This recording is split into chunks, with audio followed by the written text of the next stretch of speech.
உலகின் அழகான 5 ரயில் பயணங்கள். இதுல 5ஆம் இடத்துல த குராண்டா சீனிக் ரயில்வே என்று அழைக்கப்படக்கூடிய ஆஸ்திரேலியாவினுடைய ரயில்வே இருக்குது.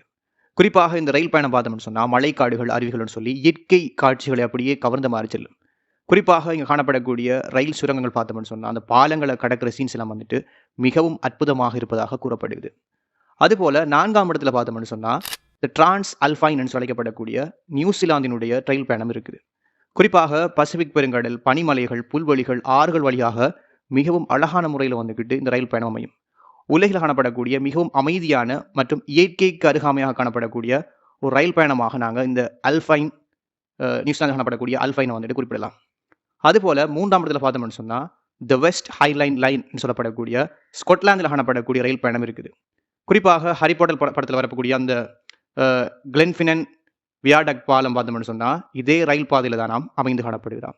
ஏரிகள், மலைகள், பசுமையான நிலங்கள்னு சொல்லி எல்லாத்தையும் பார்த்தோம்னு சொன்னா ஒரே பயணத்தில் பார்க்கக்கூடியதாக இருக்கும் இந்த ஸ்கொட்லாண்டினுடைய ரயில் பயணத்தின் மூலமாக. அதுபோல 2ஆம் இடத்துல பார்த்தோம்னு சொன்னா த ராக்கி மவுண்டன் என்று சொல்லப்படக்கூடிய கனடாவில் காணப்படக்கூடிய ரயில் பயணம் இருக்குது. குறிப்பாக மலைகள், அதே போல பனிகளால் மூடப்பட்ட சிகரங்கள், நீண்ட ஆறுகள், காடுகள் வழியான செய்யணும்னு சொன்னா இந்த ரயில் பயணம் அமையும். குறிப்பாக ரயிலில் வந்து பார்த்தோம்னு சொன்னா கண்ணாடி கூரைகள் பொருத்தப்பட்டிருக்கும். இதால் பார்த்தோம்னு சொன்னால் நீங்கள் எல்லா காட்சிகளையுமே அழகான முறையில் ரசித்து கொண்டு போகலாம். இது கனடாவில் காணப்படக்கூடியது. அதுபோல் 1ஆம் இடத்துல பார்த்தோம்னு சொன்னால் கிரெசியர் எக்ஸ்பிரஸ் சொல்லப்படக்கூடிய சுவிட்சர்லாந்தில் காணப்படக்கூடிய ரயில் பயணம் தான் காணப்படுகிறது. உலகில் பார்த்தோம்னு சொன்னால் மிகவும் ஸ்லோ ட்ரெயின் சொல்லி அழைக்கப்படக்கூடிய லக்ஸரி எக்ஸ்பிரஸ் ட்ரெயின் பார்த்தோம்னு சொன்னால் இந்த ட்ரெயினாக இருக்குது.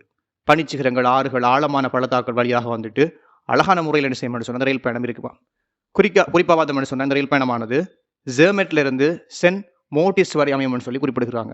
இதுல எந்த ரயில் பயணம் வந்துகிட்டு நீங்க இதுவரையும் போயிருக்கீங்க வந்துட்டு, அல்லது எந்த ரயில் பயணம் வந்து நீங்க போறதுக்கு ஆசைப்படுறது மறக்காம கீழே கமெண்ட் பண்ணி இந்த வீடியோவை லைக் பண்ணி விடுங்க.